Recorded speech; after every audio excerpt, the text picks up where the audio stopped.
नमस्कार, आदाब, सत श्री अकाल, जय भीम, जोहार। मेरा नाम है नवीन कुमार।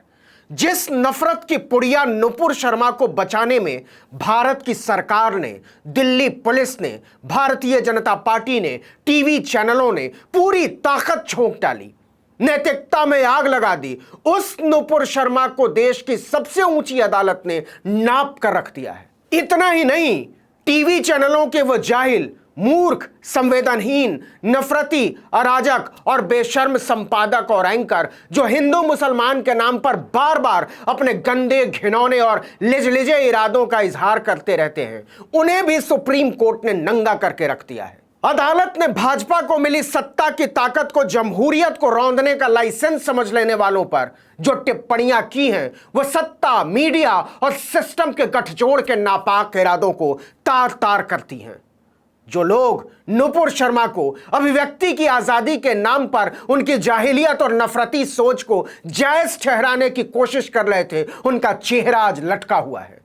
सुप्रीम कोर्ट ने नुपुर शर्मा को ऐसी फटकार लगाई है कि पूछिए मत। कोर्ट ने सीधे सीधे कहा, आप अपने आप को समझती क्या है नुपुर शर्मा? इस देश में इस वक्त जो भी हो रहा है उसके लिए आप जिम्मेदार हैं। क्या यहां आपके लिए लाल कालीन बिछी होनी चाहिए?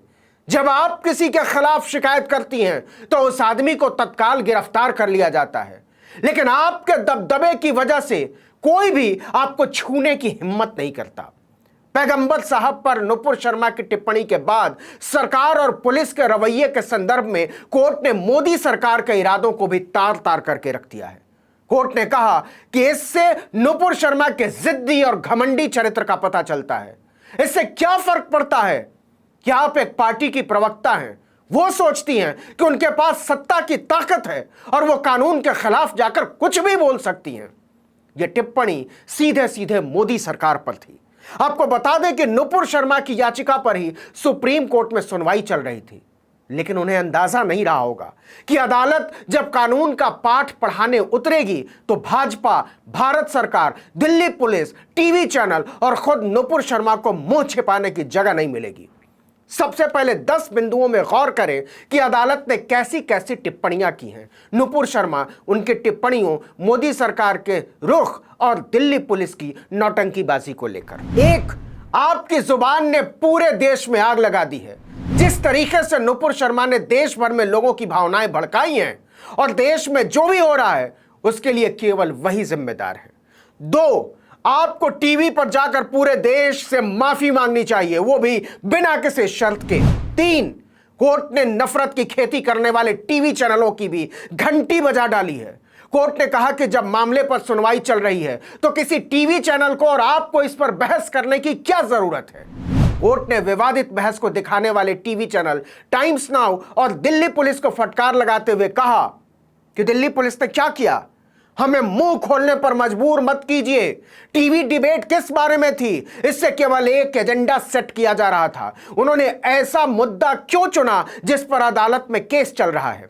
आपको बता दें कि नुपुर शर्मा ने टाइम्स ऑफ इंडिया ग्रुप के Hindi TV channel times now नव भारत पर अपनी गंदी, घटिया और जाहिलाना टिप्पणी की थी और उस शो को होस्ट कर रही थी चैनल की नफरती chief editor Navika Kumar. 4, supreme court ने कहा, सत्ताधारी पार्टी की प्रवक्ता क्या बन गई? आपको ताकत का गुरूर हो गया नुपुर शर्मा। 5, दिल्ली पुलिस बताए कि नुपुर शर्मा पर इतने मामले दर्ज होने के बाद भी पुलिस ने क्या किया। 6, दिल्ली पुलिस कमाल है, क्या कहने हैं आपके? नुपुर शर्मा की शिकायत पर आपने एक आदमी को गिरफ्तार कर लिया, लेकिन इतनी एफआईआर दर्ज होने के बाद भी नुपुर शर्मा को हाथ तक नहीं लगाया। यह मजाक नहीं तो और क्या है। 7, नुपुर शर्मा के वकील ने कहा कि मेरे मुवक्किल को धमकियां मिल रही हैं, उनके लिए इस समय यात्रा करना सुरक्षित नहीं है। इस पर सुप्रीम कोर्ट ने तमतमाते हुए कहा, क्या वाकई नुपुर शर्मा को धमकियां मिल रही हैं या वो खुद ही सुरक्षा के लिए एक खतरा बन गई हैं? देश में जो कुछ भी हो रहा है उसके लिए वही जिम्मेदार है। 8, नुपुर शर्मा ने माफी मांगने में देरी की और वो भी सशर्त कहा कि अगर किसी की भावना को ठेस पहुंची हो। इसका क्या मतलब है? यह सरासर बकवास था। 9, सुप्रीम कोर्ट ने कहा उदयपुर में दुर्भाग्यपूर्ण घटना जो घटी है उसके लिए नूपुर शर्मा की भड़ास जिम्मेदार है। सच यह है कि पैगंबर साहब के खिलाफ नूपुर शर्मा की टिप्पणी सस्ते प्रचार, फूहड़ राजनीतिक एजेंडे या कुछ नापाक गतिविधियों के लिए की गई थी। ये धार्मिक लोग नहीं हैं और भड़काने के लिए ही बयान देते हैं।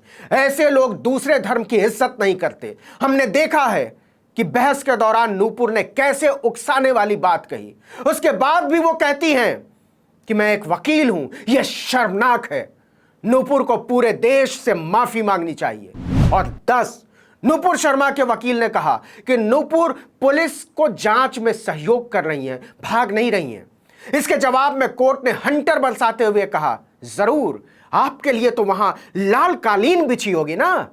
सुप्रीम कोर्ट ने नूपुर शर्मा, उनके गंदे इरादों, सत्ता और पुलिस के साथ उनके घिनौने खेल और भाजपा के प्रवक्ता के तौर पर उनके जहरीले उन्माद का रेशा रेशा उधेड़ कर रख दिया है। आपको बता दें कि नूपुर शर्मा ने सुप्रीम कोर्ट में याचिका लगाई थी कि उनके खिलाफ देश के अलग अलग हिस्सों में दर्ज कराए गए सारे मामलों को दिल्ली ट्रांसफर कर दिया जाए। इस पर कोर्ट ने कहा कि यह याचिका आपके घमंड को दिखाती है।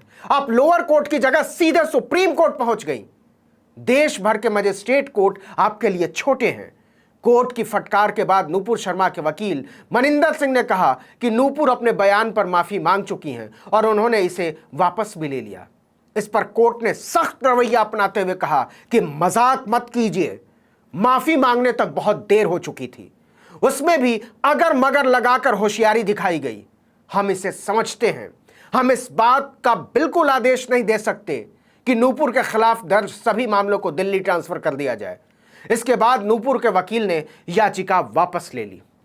सुप्रीम कोर्ट की टिप्पणी दिखाती है कि कैसे भारतीय जनता पार्टी का एक प्रवक्ता अपने नफरती एजेंडे के तहत कानून व्यवस्था और राष्ट्रीय सुरक्षा के लिए खतरा बन जाता है और भाजपा पूरी बेशर्मी के साथ उसका बचाव करती रहती है। कोर्ट ने साफ साफ कहा कि नफरती नूपुर शर्मा जैसे गंदे इरादे वाले लोग धर्म का माखौल उड़ाते हैं और पुलिस उनके सामने किसी बकरी की तरह मिमियाती रहती है। उसकी हिम्मत नहीं पड़ती कि वह ऐसे लोगों को छू भी दे। लेकिन असल सवाल यह है कि क्या सुप्रीम कोर्ट की इतनी सख्त टिप्पणी से सरकार, पुलिस और टीवी चैनल वालों को जरा भी शर्म आएगी? टीवी चैनलों के जाहिल एंकरों को इस टिप्पणी के बाद चुल्लू भर पानी में डूब मरना चाहिए। इस वीडियो में इतना ही, लेकिन अगर आपने आर्टिकल 19 इंडिया को अब तक सब्सक्राइब नहीं किया तो फौरन कर डालिए। बेल आइकॉन दबाइए, घंटी जैसी आकृति, लाइक कीजिए और कमेंट करके बताइए हमारा वीडियो आपको कैसा लगा। अगर यूट्यूब पर देख रहे हैं तो हमारे चैनल को सब्सक्राइब कर लीजिए, फेसबुक पर देख रहे हैं तो हमारे पेज को लाइक कर लीजिए, इंस्टाग्राम पर हमें फॉलो कर लीजिए, हमारी पत्रकारिता को सपोर्ट कीजिए। हमारा ट्विटर हैंडल है article19_India। और आखिर में, नफरती लोगों को पहचानिए, उनके उन्माद के इरादों को बेनकाब कीजिए। नमस्कार।